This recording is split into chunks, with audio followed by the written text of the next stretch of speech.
Welcome to Packed House. My name is Ben, and this is going to be our next installment of Why the Hype, a segment where I go over upcoming releases and the general excitement revolving around them. This episode is all about Mass Effect Andromeda. So Mass Effect Andromeda is coming out on March 21st. It is being released for the Xbox One, the PS4, and the PC. It's being developed by veteran BioWare, who also made the original Mass Effect series. They made the Dragon Age series, Baldur's Gate series, Jade Empire, Star Wars Knights of the Old Republic, Star Wars The Old Republic MMO. They made so many great games. They are easily one of my favorite developers. So Mass Effect started development back in early 2012. It is being directed by Mac Walters, who was the original writer for the first 3 games. And I'm a little concerned because Casey Hudson's no longer at the helm of the games. He was the one that directed the first 3 games, and I really feel that he contributed to their success. However, so did Mac Walters, who wrote the games, and that's really what I loved about the original trilogy, but I'll go into that later at the end of this video. So Mass Effect Andromeda took a lot of inspirations from the original trilogy, such as you can travel around on different planets, as you could in 1, which, by the way, each planet is going to be much bigger than the entire open areas of Dragon Age Inquisition, which if you've played that game, you realize those are huge areas, and if each planet is going to be bigger than those open areas, this is going to be phenomenal. They also took the loyalty missions from Mass Effect 2, and hopefully they learned their lesson from the terrible ending of Mass Effect 3, which I got over pretty quickly, but the initial shock was kind of hard. And also the game has won 2 awards, the Most Wanted Game at the Golden Joysticks of 2016, and the Most Anticipated Game of the Global Game Awards 2016. So then what's the story going to be about? Mass Effect 3 kind of wrapped up what happened very neatly, I guess you can say. Like, sure, you had the 3 different endings, but it was pretty definite. So what's the story of Andromeda? So Andromeda actually begins in between Mass Effect 2 and Mass Effect 3. So the 4 main races who govern the galaxy in the original Mass Effect trilogy, the humans, the Asari, the Turians, and the Solarians, decided to take 20,000 from their species and load them onto 4 giant ships, each ship called an Ark, and bring them over to the Andromeda galaxy, which is a big unknown right now. The whole point is to start colonizing the Andromeda galaxy. Each Ark has 1 Pathfinder, 1 person to lead their race and represent them in the new government, such as they did in the Citadel in the Milky Way galaxy. Also, each Pathfinder is responsible for finding a new home for that species.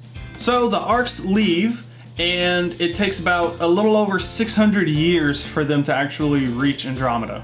So like I said, once they arrive to Andromeda, they'll band together and create the Nexus, which is going to be their version of the Citadel. So you play as either Scott or Sarah Ryder. They're both twins, and what's actually really interesting is that if you select Scott, Sarah still exists somewhere in the universe, whereas if you pick Sarah, Scott's still somewhere out there. They both play a pivotal part in the story.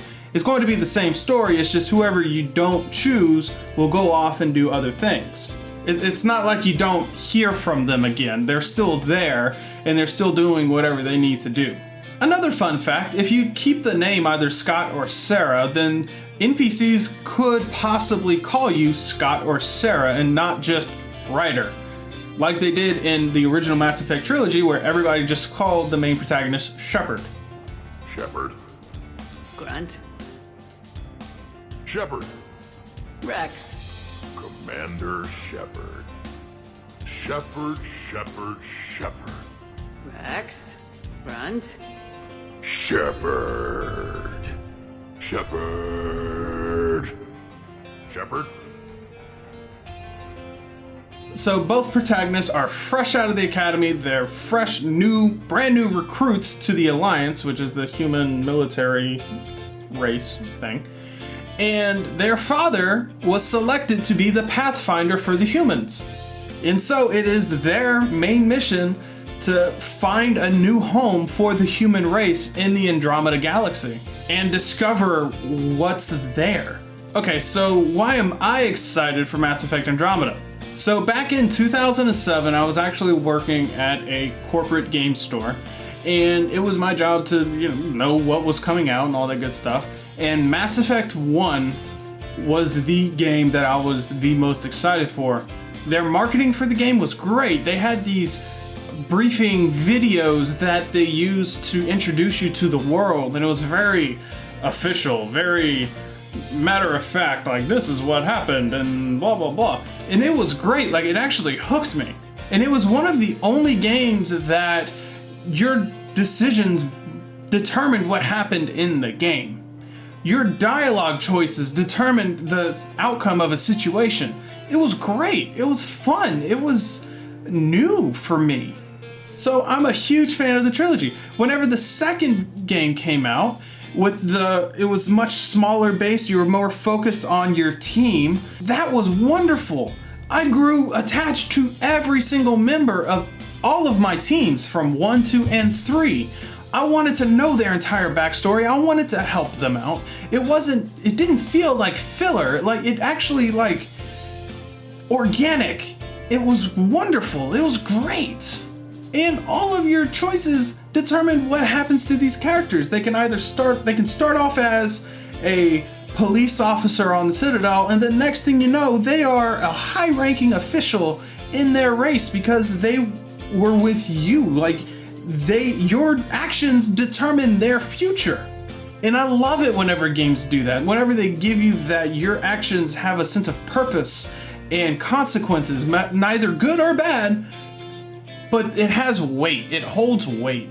And BioWare is fantastic for that. They did it in the Dragon Age series, they did it for the Star Wars series, and Mass Effect was their introduction for me. So with BioWare being one of my favorite developers, I will pretty much buy anything that BioWare throws out.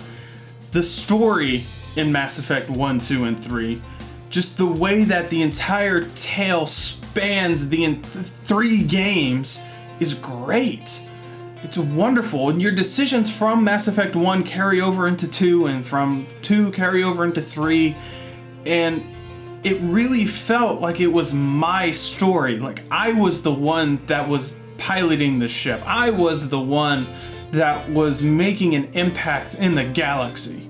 And they have jaw-dropping moments where literally I had to keep my mouth closed at the very end of Mass Effect 1 whenever Joker, the pilot of the Normandy, was flying around in that big end battle.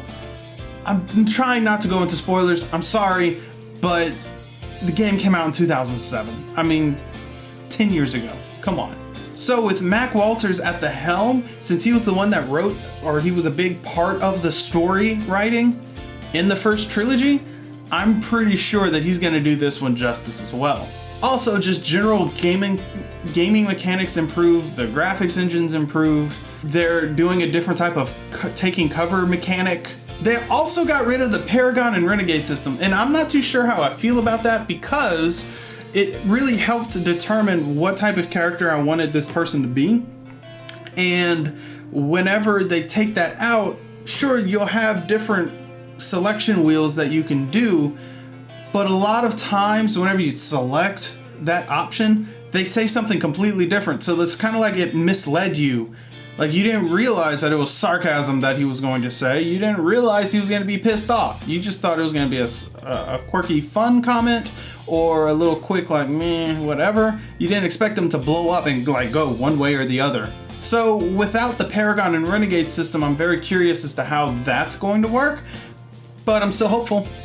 BioWare also has claimed to take a lot of inspiration from The Witcher 3, CD Projekt Red's masterpiece. It has a huge open world, and the side quests are also very organic and they feel useful. They don't feel like a waste.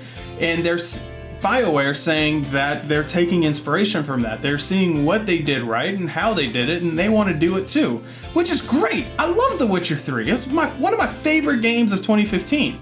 Also, it's a continuation of the lore of the series. So for those that don't know, there's already 5 books that are out for the Mass Effect universe. 2 are coming out.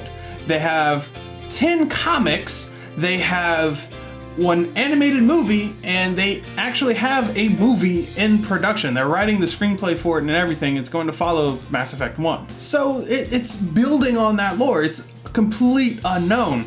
And that's another thing that excites me, is that everything is unknown. In the first games, the humans were already recognized by the council, like, okay, yeah, your race is getting up there, you know, you discovered space travel, all that good stuff, sure.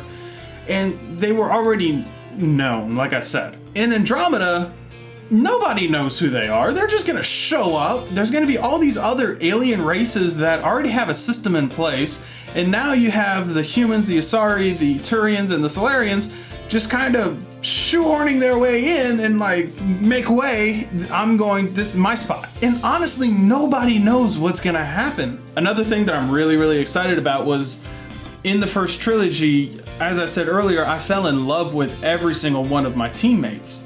And this is going to be a fresh new team. It takes place 600 years after the events of Mass Effect 2 and 3, like 600 years from that.